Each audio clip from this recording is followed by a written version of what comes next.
உங்களுடைய ஒவ்வொரு நாளுடைய துவக்கத்திலிருந்து முடிவு வரைக்கும் உங்களுக்கு நார்மலாக உங்களுக்கு ஏற்பட்டுட்டு இருக்க பயமோ, கோவமோ, முடிவெடுக்க முடியாத தன்மையோ, பதட்டமோ, இந்த சூழ்நிலையெல்லாம் நீங்கள் எப்படி கையாண்டுட்டு இருக்கீங்க?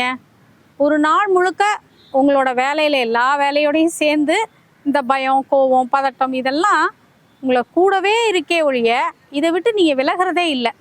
என்னைக்காவது இதெல்லாம் இல்லாமல் ஒரு என்லெஸ்ஸாக ஒரு அழகான ஸ்பேஸில், ஒரு பீஸ்ஃபுல்லான ஸ்பேஸில் இருந்திருக்கீங்களா? எப்பயாவது அப்படி உங்களுக்கு தோணியிருக்கா? உங்களுக்கு அந்த மாதிரியான ஒரு ஸ்டேட் வேணுமா? எது நடந்தாலும் அமைதியாகவும் ஆரவாரம் இல்லாமையும் நிம்மதியாகவும் இருக்கணும் அப்படின்னு நினச்சிங்க அப்படின்னா ஃப்ளவர் ரெமடிஸை நீங்கள் எடுக்கலாம். குறிப்பாக ஒரு நாளுடைய தாட்ஸ்லேருந்து வெளியில் வரணும், உங்களுக்கு அக்கறாய்கிட்டு இருக்க தாட்ஸ்லேருந்து நீங்கள் வெளியில் வரணும் அப்படின்னா ஒயிட் செஸ்னட் அப்படிங்கிற ஃப்ளவர் ரெமடி இருக்குது. இந்த பேசிக்கான ஃப்ளவர் ரெமடியை நீங்கள் பயன்படுத்தி பார்த்தீங்கன்னா உங்களோட லைஃப்பில் நிறைய மாற்றங்களை பார்ப்பீங்க. ஏன்னா ஒரு தாட்டு தான் எமோஷனாக மாறி ஃபீலிங்காக மாறி ஒரு டேயோட மொத்த எக்ஸ்பீரியன்ஸையே உருவாக்குது. என்லெஸ் தாட்ஸ் இருக்கவங்க ஒயிட் செஸ்னட் பயன்படுத்தி பாருங்கள்.